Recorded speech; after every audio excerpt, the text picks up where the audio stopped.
ஜீவா தோழரை பற்றி எங்க சினிமா ஃபீல்ட்ல லெனின் சார், எடிட்டர் லெனின் அவர்கள் அவர் பாடுற பாட்டா இருக்கட்டும், அவர் பேசுற பேச்சா இருக்கட்டும், அவருடைய செயல்பாடுகளா இருக்கட்டும், அனைத்தும் ஜீவா ஜீவா ஜீவா ஜீவா ஜீவா என்று முதலில் அவர்கள் வாயின் வழியாகத்தான் நான் ஜீவா அவர்களை பற்றி நான் கேள்விப்பட்டது.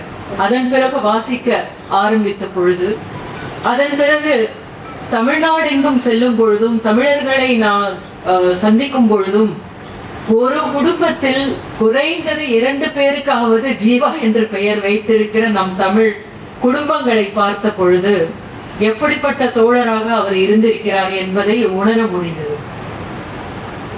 அப்படிப்பட்ட எழுச்சி மிக்க உரைகளையும் தன்னுடைய எளிமையான தைரியமான ஒரு வாழ்வின் மூலமாகவும் இந்த சமூகத்துக்கு அவர் எப்படி இருந்திருக்கிறார், யாராக இருந்திருக்கிறார் என்பதை வாசித்து தெரிந்து கொண்ட பொழுது, நமது தமிழ்நாட்டுக்கு இப்படியான ஒரு பெருமை வருவதற்கும், தமிழ்நாட்டு மக்கள் இப்படி எழுச்சி மிக்க மக்களாக திரள்வதற்கும் உருவாகுவதற்கும் அடித்தளமிட்டது இவர்களுடைய உழைப்பு என்பதை தெரிந்து கொள்ள முடிந்தது.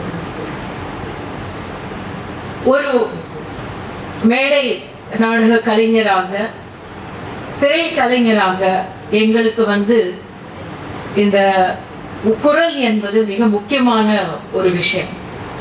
இந்த குரல்ல நாங்கள் பேசுவது அனைத்தும் தெளிவாக சொல்ல வேண்டும் என்பதை மீறி எங்களுக்குள்ளே இருக்கும் அந்த என்ன சொல்ல முனைகிறோம் என்கிற எண்ணம் தான் மிக முக்கியமானது. யாருடைய உரையாவது மிக எழுச்சிகரமாக அல்லது நம் நெஞ்சை தொடும் விதமாக யாருடைய பேச்சாவது அப்படி அமைந்து விட்டதே என்றால் அவர்கள் எண்ணங்கள் மிக மிக மிக அற்புதமான எண்ணங்களாக இருந்திருக்கின்றன என்பதுதான் தவிர குரலோ நமது மொழியோ அதனுடைய ஒரு கருவிதான் என்பதை நடிகர்களாக நாங்கள் உணர்ந்திருக்கிறோம். அதுவே நான் இந்த இடத்தில் சொல்ல விரும்புகிறேன்.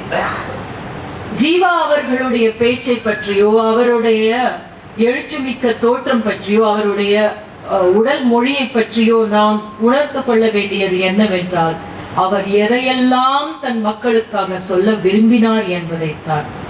எப்படி சொன்னால் தம் மக்களுக்கு அது எடுபடும், அது போய் சேரும் என்பதை அவர் அறிந்திருந்தார். அறிந்தது மட்டுமல்லாது அவர் ரொம்ப அக்கறை கொண்டிருந்தார் என்பதை மட்டும்தான் சொல்கிறார். இங்கே ஒரு சிறிய விஷயத்தை நான் மிகவும் மகிழ்ச்சியோடு நினைத்து பார்க்க விரும்புகிறேன். ஒலி என்பது காற்றுடன் சேர்ந்தது. காற்று இல்லாமல் ஒலி இன்னொரு இடத்துக்கு போய் சேராது என்பது போல, இப்பொழுது நாம் கேட்க போகும் ஜீவா அவர்களின் உரை, அவர் நமக்கு அந்த ஒலியாக மட்டுமல்ல, அந்த ஒலியில் அவர் சுவாசித்த காற்றையும் நமக்கு கடத்த போகிறார் என்பதை நினைத்து பார்க்கும் போது எனது தேகம் சில்லென்றாகிறது, சிலிர்த்து போகிறது. ஏனென்றால் இதுவரை அவருடைய குரலை கேட்காத நாங்கள் ஒரு பெரிய தலைமுறை இருக்கீங்க. அதை கேட்கும் பொழுது அவர்கள் சுவாசித்த ஒவ்வொரு சுவாசத்தையும் எங்களால் கேட்க முடியும். அதற்கிடையே இருக்கும் அவரது எண்ண ஓட்டங்களுக்கு இடையே இருக்கும் அவருடைய அக்கறை என்ன என்பதும் அவர்களுடைய உந்துதல் என்ன என்பதையும் தெரிந்து கொள்வதற்கான ஒரு வாய்ப்பாக இது அமைந்திருக்கிறது. அதை தெரிந்து கொள்ள வேண்டிய ரொம்ப கட்டாயமான ஒரு காலகட்டத்தில் இருக்கிறோம் என்பதுதான் இன்று ஜீவா அவர்களுடைய இந்த ஒளிநாடா கிடைத்திருப்பதும், அதை நாம் வெளியிடக்கூடிய இந்த தருணமும் மிக மிக மிக முக்கியமான காலகட்டத்தில் சேர்ந்திருக்கிறது என்பதுதான்.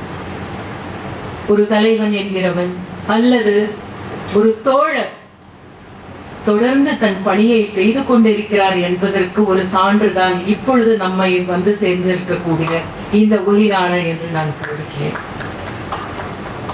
நம் மக்களுக்கு சொல்ல வேண்டிய விஷயத்தை அவர் திரும்ப நமக்காக எழுதி சொல்லிக் கொண்டிருக்கிறார்.